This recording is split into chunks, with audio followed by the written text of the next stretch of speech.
복음에서 주님을 주님으로 인정하는, 그러면서 이제 5가지 영역에서 양육받고 잘 자라가야 되고, 매일의 삶에서 하나님과의 큐티와 또 성경 공부를 통해서 하나님을 마음을 알고 하나님의 그 마음의 소원을 실행하는 이런 부분들을 살펴보았고, 두 번째 이제 각 개인이 아닌 작은 소그룹을 통해서 삶을 나누고 또 영혼들이 이곳을 통해서 출입하고 또 성도들의 은사가 활용되어지는 이런 다양한 소그룹의 모습들, 또 여기에서 어떻게 우리가 교제할 것인지를 살펴보았습니다.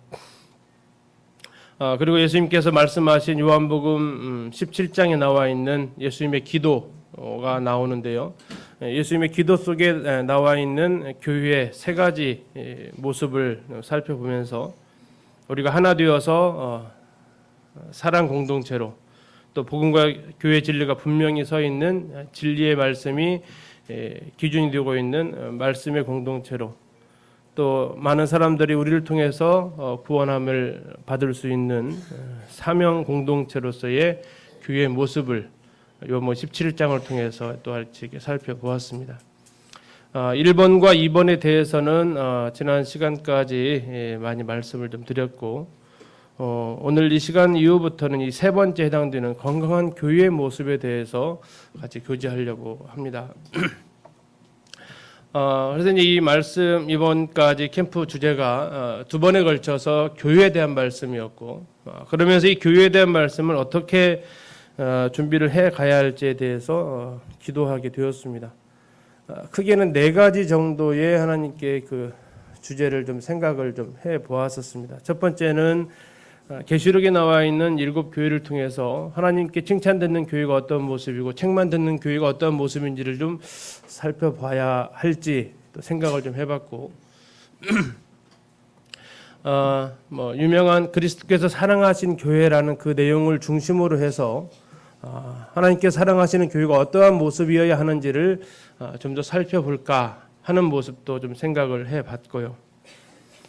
다음에 그 로마 교회로부터 시작해서 서신서로 나와 있는 각 교회들의 모습 속에서 나타나 있는 하나님이 기뻐하시는 교회의 모습들을 찾아볼까도 생각을 하다가, 어쨌든 이 3가지는 지금 주제가 아니기 때문에 미리 말씀을 드렸고, 오늘 마지막 한 가지가 느헤미야서를 통해서 교회의 회복에 대해서 보통 말씀을 할 때 느헤미야서를 가지고 많이 하시는데, 그 느헤미야서에 나타나 있는 이 부분을 가지고 교제할까, 4가지 주제를 가지고 캠프 끝나는 시점부터 시작해서 어제 9시까지 계속 이 4가지 주제를 사지선다형도 아닌데 계속 어떤 것이 맞습니까 하고 하나님 앞에 구하게 되었습니다. 그러다 이제 마지막 최종적으로 결정을 한 것이 이제 느헤미야서에 나와 있는 이 부분을 교제를 하려고 하는데요. 우리 성도님들 잘 아시죠? 어제가 무슨 날이었습니까? 광복 70년이었습니다. 그래서 나라에서 보통 하지 않던 14일부터 쉬기 시작해서 오늘까지 많이 이렇게 입장료, 통행료 이렇게 다 면제하는 날의 큰 그 경축일로 지금 쉬고 있습니다.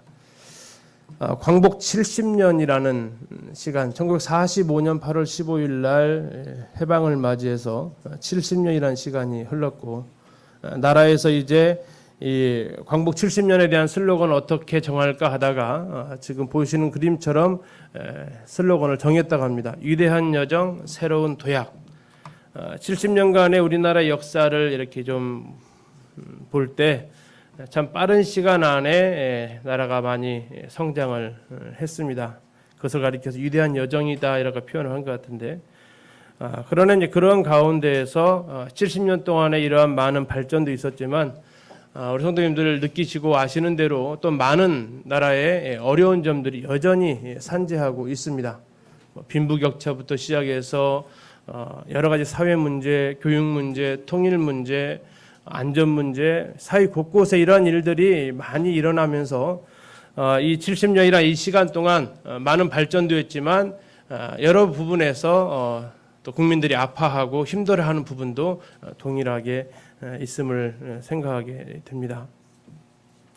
특별히 광복 70년을 앞두고 이 광복이라는 것, 일본에게 우리가 나라를 빼앗겼다가 다시 찾은 건데요.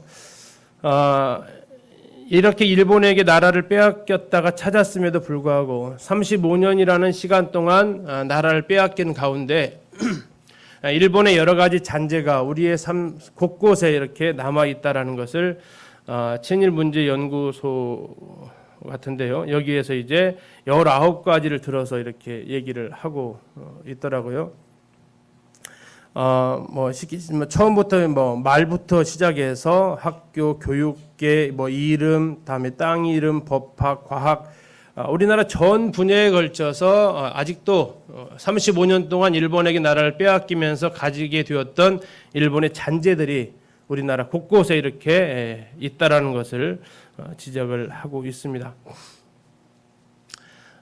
그 중에서 이제 말에 대한 부분인데요.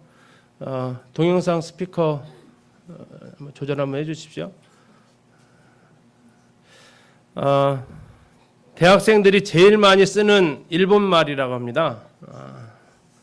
구라, 애매하다, 기스, 간지, 닭도리탕, 우리 어른들도 많이 쓰는 다대기, 뽀록나다, 뽀록, 분빠이, 노가다, 호치케스, 땡땡이 무늬, 땡깡, 오케바리, 망년회, 쇼부, 고참, 곤색, 스키다시, 식대, 잔업, 가라, 삐까삐까, 견출지, 심할서, 무대뽀, 사라, 왁구, 훅가시, 공구리, 지리, 보고탕 할 때 지리라고 하죠. 자, 이런 것들이 있다고 하는데 소리가 나오는지 모르겠습니다.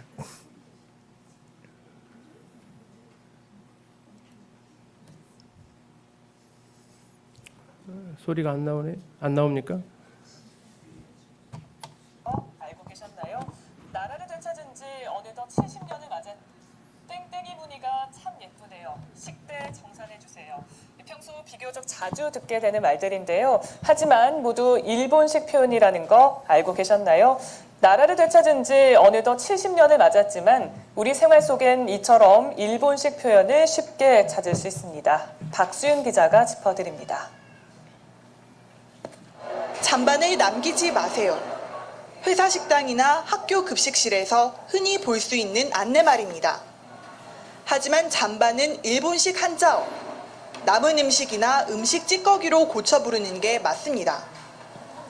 상영금지 가처분 신청에 휘말린 영화 암살. 여기서 가처분이라는 법률 용어도 역시 일본식인데 임시처분으로 순화할 수 있습니다.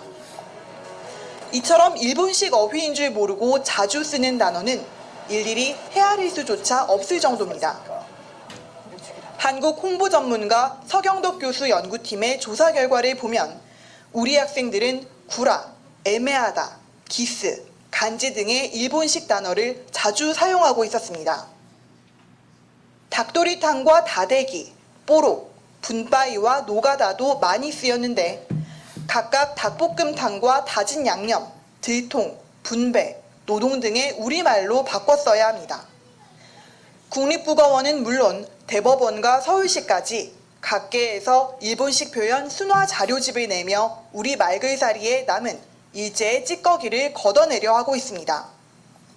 하지만 광복 70주년을 맞은 오늘날도 강제이식된 일본의 잔재는 여전하고 어느덧 무감각해져 버린 정서가 더 큰 우려를 낳고 있습니다. 연원의 마치까지 각계에서 일본식 표현 순화 자료집을 마지막 문장을 다시 한번 들어보십시오. 일제의 찌꺼기를 걷어내려 하고 있습니다.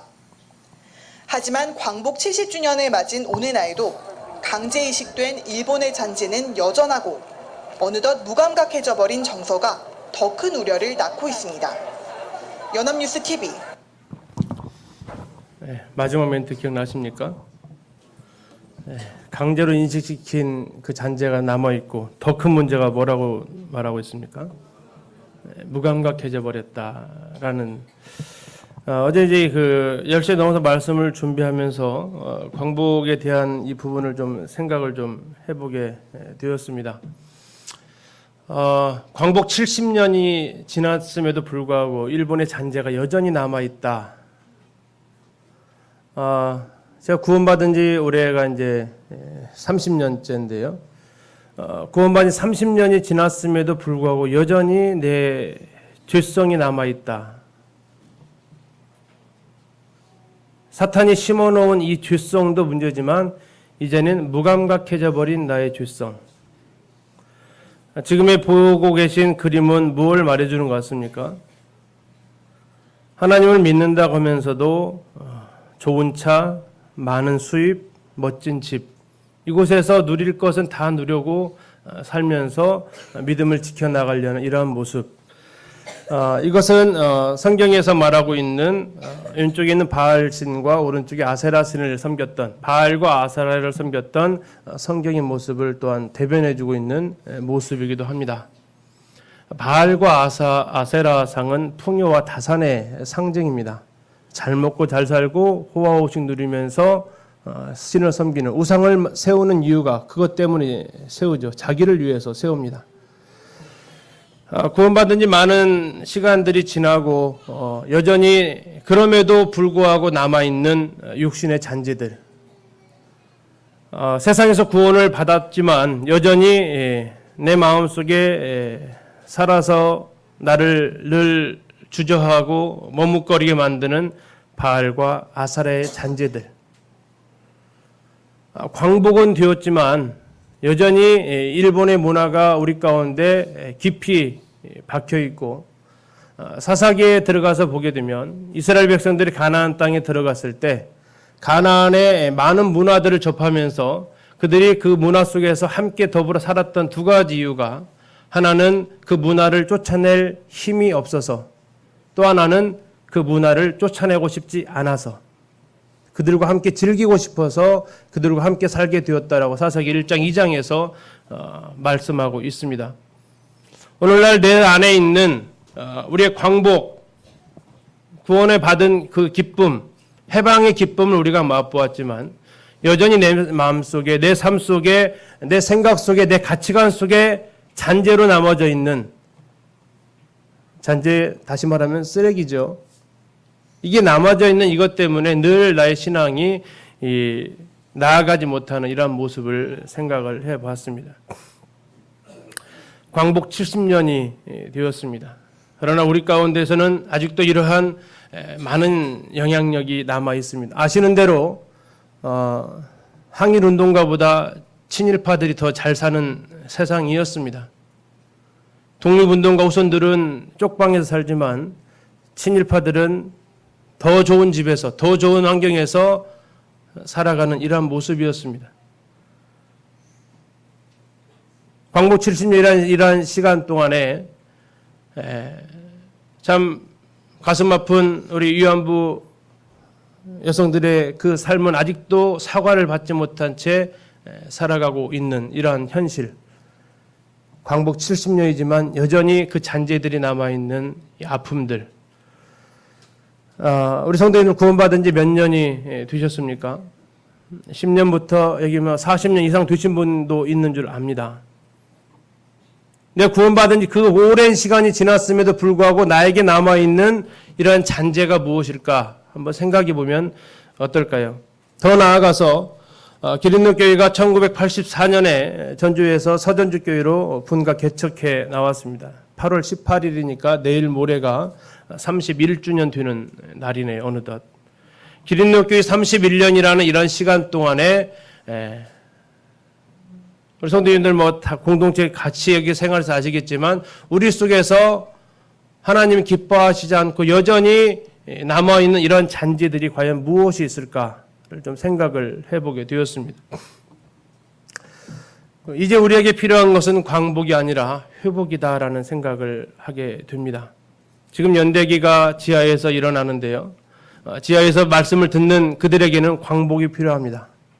그들에게는 해방이 필요하고 그들에게는 하나님을 만나는 주권이 회복되어지는 이 과정이 필요하다면 이곳에 계신 저를 비롯한 온 교회는 이제는 광복이 아닌 회복을 해야 되는 이러한 시점에 와 있지 않나 생각을 합니다. 아직까지 청산되지 않은 일제의 잔재, 아니 이제 그게 중요한 게 아니라 아직까지도 내 삶 속에서 사라지고 있지 않은 이러한 회복되어져야 될 부분, 이것이 무엇이 있을지 한번 잠시 생각을 한번 해보시죠. 내 삶에 회복되어져야 할 부분이 무엇일까요? 하나님 앞에 예배드리는 삶, 회복이 필요합니까? 회복되셨습니까? 하나님 앞에 예배드릴 때 나의 마음이 회복되어지셨습니까? 아니면 회복되어야 합니까? 떡과 잔을 바라보실 때 그 마음이 어떠하십니까? 예전에 첫사랑처럼 뜨거운 마음이 있습니까? 아니면 무덤덤해져 있습니까? 하나님과의 만남의 큐티, 매일 아침 주님과 만나서 교제하는 그 시간, 숙제입니까? 기다려지는 시간입니까? 아니면 그냥 안 해도 별 지장 없는 그러한 시간으로 나에게 남아져 있습니까? 이번에 생명력, 그리스도의 생명력 세 가지를 말씀을 했는데요. 성도 사랑, 회복이 필요하십니까? 회복되셨습니까? 권위의 순종, 회복이 필요합니까? 회복이 되셨습니까? 세상을 이기는 그 믿음, 회복이 필요한가요? 아니면 회복된 상태입니까? 더 많은 영역들이 더 있겠죠. 우리에게 있어서 이러한 모습들이 과연 나는 회복이 되어서 더 이상 이러한 것들의 잔재가 사라져 있는지, 아니면 여전히 이러한 잔재 밑에서 내 삶이 어느덧 무감각해져 가고 있는지. 아까 기사 마지막에 기자가 했던 그 말처럼 사탄은 이런 것을 계속해서 우리에게 흔히 말하는 고춧가루를 뿌려댑니다. 그런데 그보다 더 심각한 것은 거기에 무뎌져가는 우리들의 마음. 이제는 광복이 아닌 회복으로, 이제 하나님께서 기뻐하시는 교회의 모습 하기 위해서는 먼저 이 잔재가 청산이 되어야 할 필요가 있는 것 같습니다. 더 나아가서 기린노 교회가 회복되어야 할 부분은 무엇일까요? 우리 성도님들의 공동체로 몸담고 있는 이 기린노 교회가 하나님 앞에서 건강한 교회로, 하나님이 기뻐하시는, 아니 그리스도를 살아내는 교회가 되기 위해서 회복해야 할 부분이 과연 무엇일까요? 밑에 써놔 있는 단어를 보시면서 이 부분은 우리 기린노 교회가 회복이 되어졌다고 보이십니까? 아니면 아직도 회복할 것이 있다고 보여지십니까? 하나님 앞에 예배드리는, 주의 만찬을 통해서 예배드리는 그 시간, 우리 형제님들 어떻게 준비하고 계십니까? 우리 자매님들 나는 말 안 해도 되니까 그냥 오십니까? 아니면 준비하고 오십니까? 왜 형제님들이 입도 안 열지 하면서 판단하고 계십니까? 그 시간에 묵상하십니까? 형제님들 주님을 향한 그 사랑의 고백 얼마나 하십니까? 우리들끼리 있을 때는 참 말을 많이 하죠. 또 불평을 하든 다른 사람 이야기를 하든 이야기는 우리는 쉽게 합니다. 그런데 정작 하나님 그분 앞에서는 우리는 너무나 침묵하고 있지 않습니까? 하나님의 그 사랑 앞에 우리가 너무 가만히 있지 않나요? 부모의 생일상에 와서 부모님께 감사하다는 말 한마디 않고 가만히 앉아있는 자녀를 보면 부모의 심령이 어떠하겠습니까? 회복되어져야 할까요? 회복된 모습입니까? 하나님의 말씀, 기도, 찬양, 교제, 전도, 은사, 복음, 회복된 모습일까요? 아니면 회복되어져야 할까요?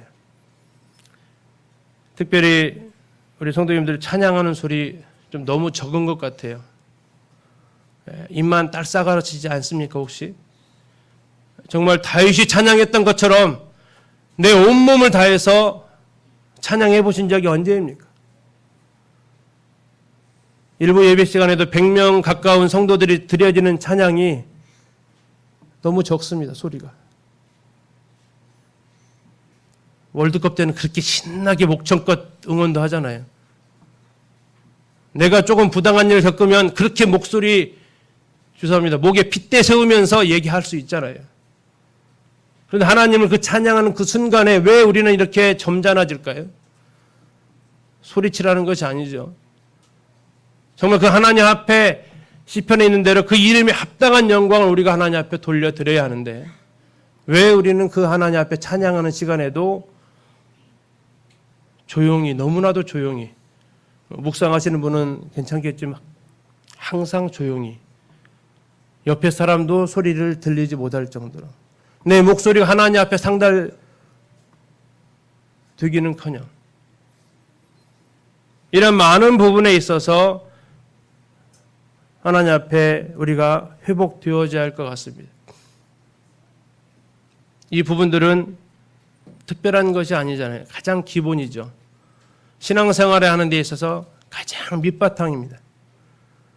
사실 이 기본이 안 되기 때문에 우리는 항상 가다가 넘어지고 가다가 원점으로 돌아오는 것을 반복하는 것 같습니다. 이 내용을 준비하면서 제가 좀 할 때는 컨디션이 확 올라갔는데 하면서 이제 또 전화기에 앞서서 많은 심적 고통을 겪고 있습니다. 지금도 그러하고요. 왜냐하면 회복되어졌다면 신바람이 날 텐데 이 단어 하나하나를 써가면서 아직이구나, 아직이다, 아직 회복되어져야겠다. 우리 성도님들은 아시죠? 몸이 아프면 아무것도 못 하잖아요. 우리가 이 영역에서 회복되어지지 않으면, 여기에서 건강이 회복되지 않으면 아무것도 할 수 없더라고요. 캄보디아 15일 갔다 오자마자 토요일 날 2시에 도착했는데 아내와 아이들은 물놀이를 갔습니다. 방학하자마자 제가 캄보디아를 갔기 때문에 아이들하고 놀아줘야 될 아버지로서의 책임감 때문에 물놀이를 따라가서 누워 있었는데 아들들이 그래도 한 번은 놀아줘야지도 않겠냐고, 그래서 물속에 들어가서 또 같이 물놀이를 해주고 오고, 그 다음날 선교 보고 말씀 준비하고 캠프장으로 갔죠. 계산해봤더니 약 한 20일간 잠을 제대로 못 자니까 이 컨디션이 회복이 되지 않으니까 캠프 갔다 온 그 다음 날은 또 학교 일찍을 하러 나갔습니다. 유일하게 쉰 날은 14일 하루 쉬었는데요. 그냥 앓다가 눕다가 쉬다가 아픈데 쉬는 것은 쉬는 것 같지도 않아요. 그죠? 그리고 어제는 학생부 물놀이 간다고 해서 차량 운행 갔다 오고 했습니다. 드리고 싶은 얘기는 제가 힘들었다는 게 아니라 몸이 회복이 안 되니까 아무것도 못 하겠어요. 이 부분에서, 우리의 삶의 이 부분에서 회복되어지지 않으면 한 걸음도 앞으로 나아갈 수 없는 것 같습니다. 우리 성도님들, 이 부분에 대해서 내 삶에서 이것이 회복되어져야 할 필요가 있다고 느껴지십니까? 기린노 교회가 이러한 부분들에서 회복되어져야 할 필요가 있다고 느껴지시나요? 이제 광복 70년을 생각하면서 주님이 생각나게 하신 것 같습니다. 그러면서 기린노교 31년을 돌아보고 제 구원받은 연수 30년이라는 생각을 해보면서 이제는 회복을 해야 될 때다. 돌아가야 될 때다. 회복하지 않으면 그 앞으로의 남은 시간도 그냥 연수에 지나지 않겠구나. 그러면서 이제 느헤미야서를 보면서 느헤미야서가 흔히 말하는 회복의 책입니다. 느헤미야를 통해서 하나님께서 어떻게 우리를 회복시키시고 그 원리가 무엇이고 실제적으로 어떻게 회복되어져 가는지, 그 원리가 이 느헤미야서 1장부터 13장까지에 나타나 있습니다.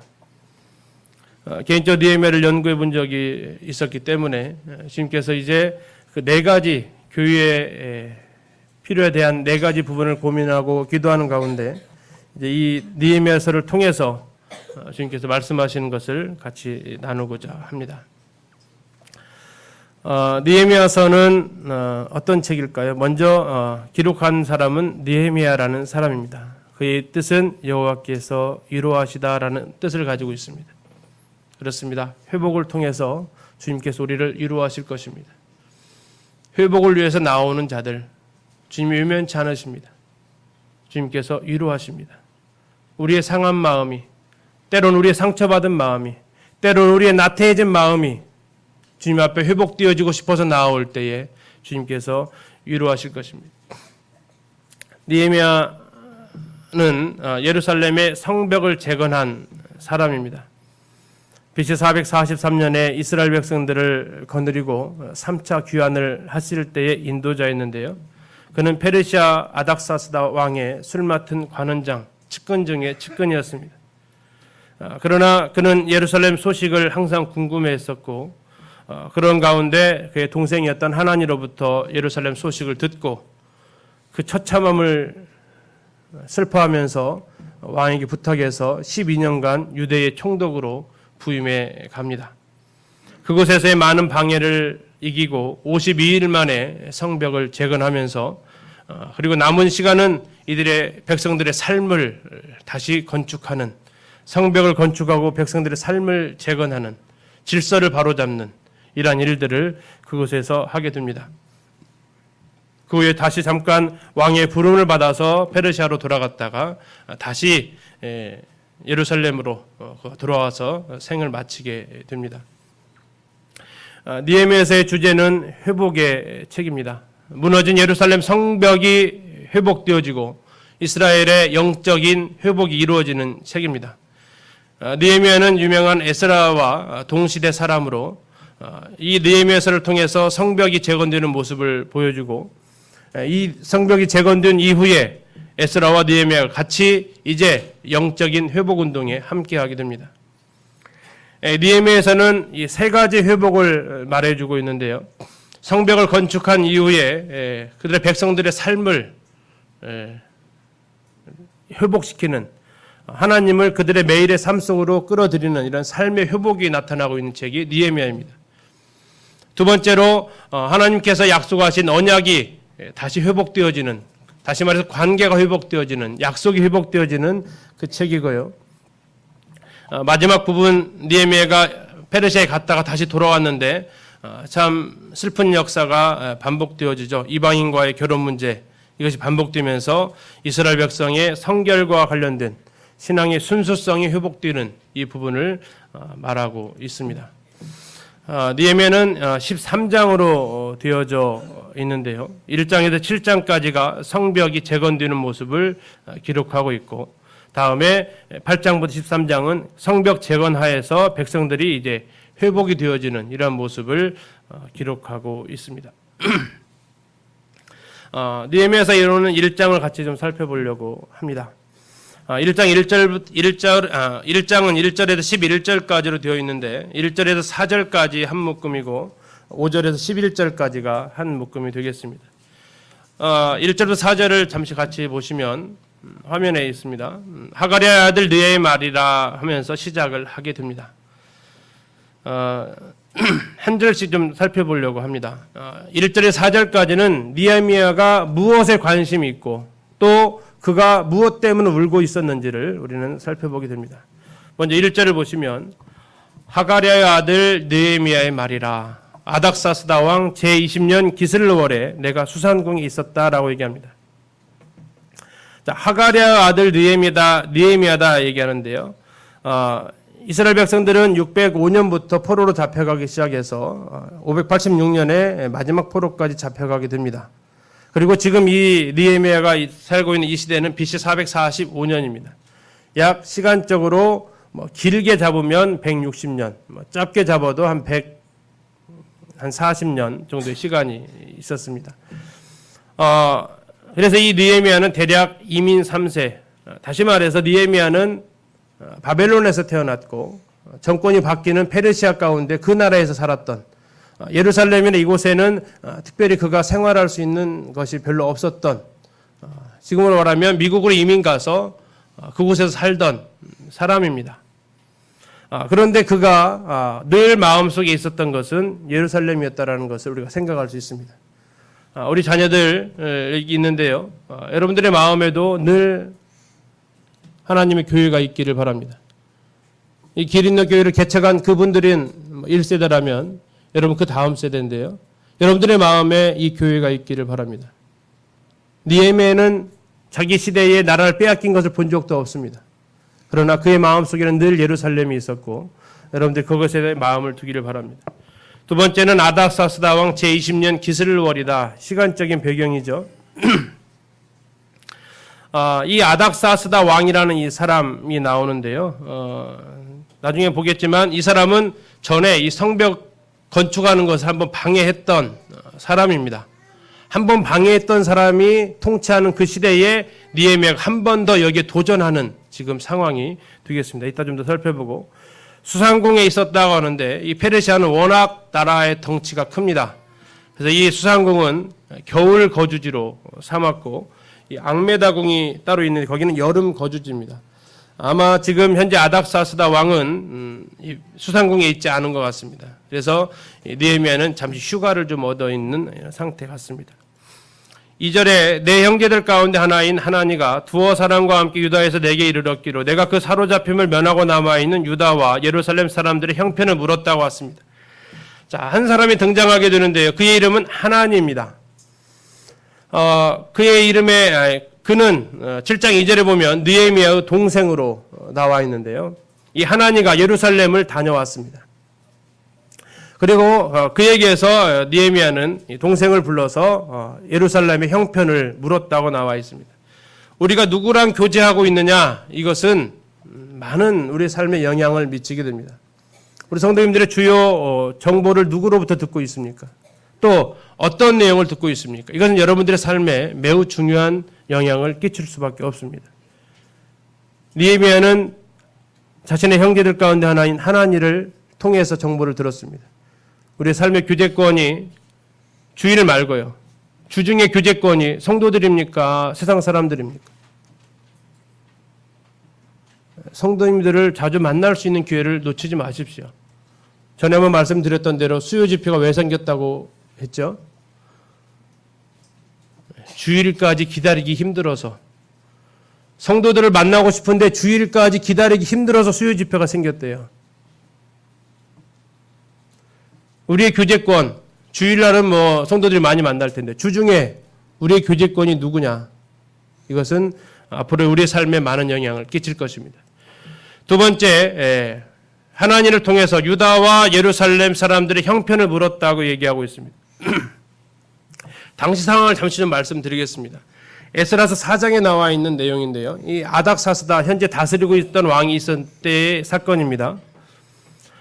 당시 사람들은 예루살렘 성전을 건축은 완료가 되어 있었고 이제 성전이 있으면 성벽을 건축하는 것입니다. 집으로 말하면 안방이 있으면 이제 담을 치는 거예요. 담을 안 치면 어떻게 됩니까? 온갖 동물들이 다 지나다니죠. 구역이 없는 거죠. 그래서 이제 어려움이 있는데 그래서 이 이스라엘 사람들은 성읍, 벽을 건축하는 일들을 필요를 느껴서 이 성읍 건축을 하기 시작을 했습니다. 자, 이때 이것을 보고 있었던 방백이었던 르움과 심세라는 사람이 이들 봐라. 성전이 아니라 이제 성벽을 건축하네. 그러면서 현재 왕이었던 아닥사스다한테 이 일에 대해서 알립니다. 이 일을 알고 있습니까? 만약 이들이 성벽을 건축하면 이제 그들은 우리를 대항해서 싸울 것이고 우리에게 세금도 안 바칠 것입니다. 라고 이렇게 이 일을 멈춰야 한다고 아닥사스다 왕에게 파발을 띄웁니다. 아닥사스다 왕이 그 내용을 쭉 읽어보니까 에스라 4장에 그 내용이 나와 있습니다. 쭉 읽어보니까 그 말이 맞아요. 괜히 성벽 건축하게 했다가는 이스라엘 사람들 반역밖에 안 할 것 같으니까 그 이상 건축 공사를 하지 못하게 막습니다. 그 일로 인해서 유다 사람들이 이제 더 이상 성벽을 건축할 수 없는 상황 가운데 있고 그 성벽이 건축되지 못하자 많은 사람들로부터 이제 침략을 당하고 어려움을 당하는 그로 인해서 이 아닥사스다 바로 측근이었기 때문에 느헤미야는 그 옆에서 이 상황을 모두 다 듣고 있을 수밖에 없었겠죠. 그런 가운데 이 느헤미야의 마음속에는 예루살렘이 지금 어떨까? 성벽을 건축하려고 했다가 이게 좌절되어 버렸는데 어떨까? 그래서 하나님한테 물어봤더니 아니나 다를까 큰 어려움 가운데 있다는 것입니다. 예레미야의 그 관심이 유다와 예루살렘 사람들의 형편을 묻는 가운데 있었다고 합니다. 우리는 우리 교회와 성도들이 어떻게 지내고 있는지를 물어야 합니다. 주중의 교제권을 통해서 어려움 당하고 있는 성도들이 누구인지, 기도 제목이 무엇인지 그들과 함께 나누시기를 바랍니다. 자, 하나님과 전해준 소식입니다. 그들이 내게 이르되 사로잡힘을 면하고 남아있는 자들이 그 집안 거기에서 큰 환난을 당하고 능욕을 받으며 예루살렘 성은 허물어지고 성문들은 불탔다 하는지라. 큰 환난을 당하고 능욕을 받으며 예루살렘 성은 허물어지고 성문들은 불이 타버렸다. 자기들이 진행하려던 공사가 왕의 제재로 인해서 막혀버립니다. 그러면 주변 나라 사람들은 이 이스라엘, 이 예루살렘 성을 또 예루살렘 사람들을 어떻게 여기겠습니까? 왕이 반대하는 사람들이고 다시 말해서 왕의 보호를 받지 못하는 사람들이 되어버립니다. 그러자 그 주변 나라 사람들이 그 주변에 있던 사마리아나 또 그 주변에 있는 모압, 암몬 이쪽 사람들이 여기에 대해서 이스라엘을, 이 예루살렘을 이제 공격하고 들어오게 됩니다. 그들이 큰 환난을 당했다고 얘기합니다. 능욕을 받았다고, 서로 잡혀가서 포로로 잡혀가서 아마 능욕을 받은 것 같습니다. 예루살렘 성벽이 허물어졌고 성문들은 불이 탔다라고 얘기하고 있습니다. 아까 말씀드린 대로 성벽은 집의 울타리와도 같은 것입니다. 지금 아파트 사시기 때문에 느낌이 별로 안 오시죠? 아파트로 말하면 현관문이 부서져 버린 상태입니다. 어떻게 될까요? 밤에 제대로 잠 주무시겠습니까?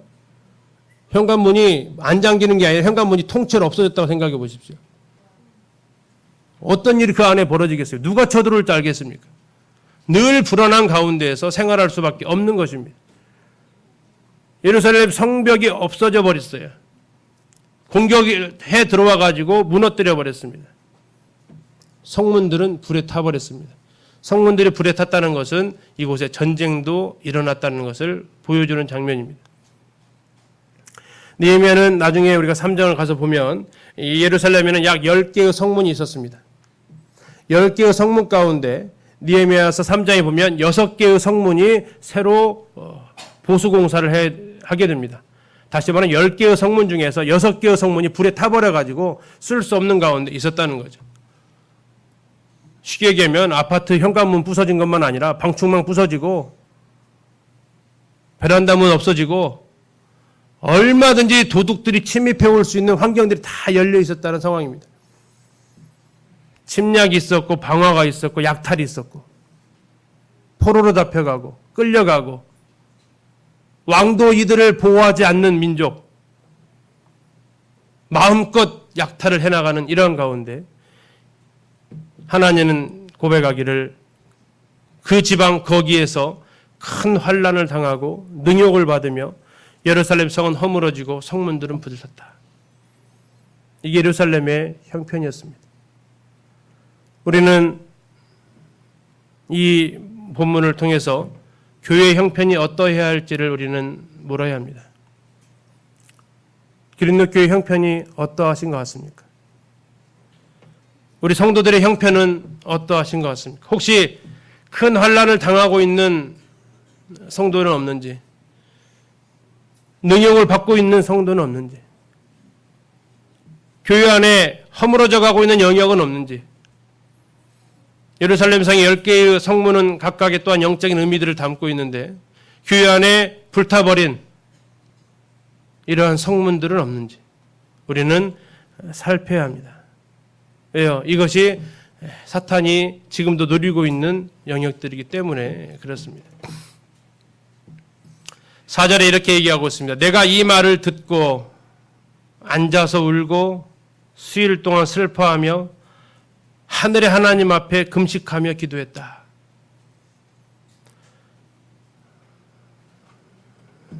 (3절) 읽으시면서 울고 계신 분 아무도 안 계셨어요? 그죠? 네, 슬퍼하고 계신 분도 별로 안 보이셨습니다. 그러나 느헤미야는 슬펐습니다. 왜요? 이건 남 일이 아니잖아요. 느헤미야가 이 말을 들었을 때 그는 앉아서 울었다고 했습니다. 다시 말해서 그 이야기 듣고 그대로 주저앉아 버린 겁니다.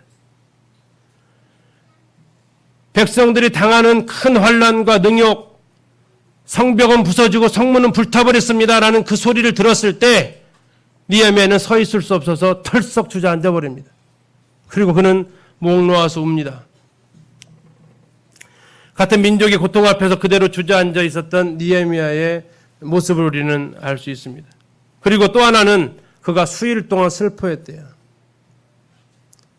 우리는 다른 사람들의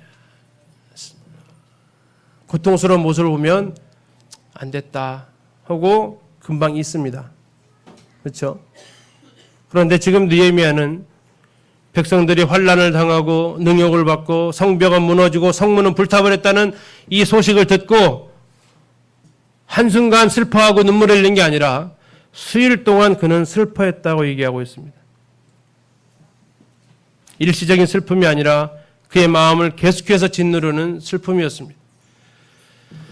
우리 성도님들 무엇 때문에 웃고 무엇 때문에 울고 있습니까? 어느 분은 말하기를 그것은 그 사람의 인격을 보여준다고 합니다. 그 사람이 웃고 우는 것, 그건 그 사람이 무엇을 중요하게 여기고 있고 그 사람이 무엇을 추구하고 있는지를 그대로 보여주는 척도라고 합니다. 무엇 때문에 즐거워하시고 무엇 때문에 안타까워하십니까? 수준을 좀 높이셔서 코미디 보고 웃지 마시고 드라마 보고 울지 마시고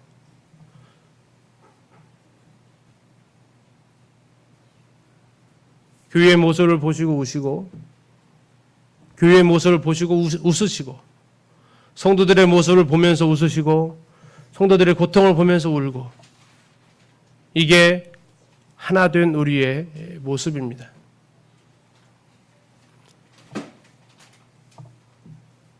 느헤미야가 이 말을 듣고 앉아서 울고 수일 동안 슬퍼했다고 얘기하고 있습니다. 그러나 여기에서 그가 멈췄다면 그 뒤로는 아무 일도 일어나지 않습니다. 여기에서 그가 딱 그냥 끝나버렸다면 이 뒤의 사건은 아무것도 일어나지 않습니다. 그러나 느헤미야서가 13장까지 기록될 수 있는 것은 그 다음에 행동이 있었기 때문에 가능했습니다. 뭐 했습니까? 하늘의 하나님 앞에 금식하며 기도했습니다. 하늘의 하나님 앞에 그가 금식하며 기도하고 그 금식하며 기도한 것이 출발이 되어서 느헤미야서는 13장까지 가는 하나님의 역사를 기록하게 됩니다. 슬픔과 근심에 사로잡히지 않았습니다. 환난을 당하고 능욕받는 것 슬픈 일입니다. 고통스러운 일입니다. 또 성벽이 허물어지고 성문이 불탄 것 정말 마음 아픈 일입니다. 우리 성도님들이 당하는 고통 힘든 일입니다. 교회가 회복되어지지 못한 이 모습들 고통스러운 부분입니다. 그러나 거기에 머물렀다면 거기에서 아무 행동도 취하지 않았다면 아무 일도 일어나지 않습니다. 느헤미야는 그러지 않았다고 말씀하고 있습니다. 내가 하늘의 하나님 앞에 금식하며 기도했다고 얘기하고 있습니다. 이스라엘 사람들은 금식하는 날이 정해져 있습니다. 금식하는 절기가 따로 있어요. 그들은 평상시에 금식하지 않습니다. 그러나 지금 느헤미야는 이 순간에 금식하지 않을 수 없습니다. 느헤미야의 간절함을 보여주고 있는 부분이 이 부분인데요.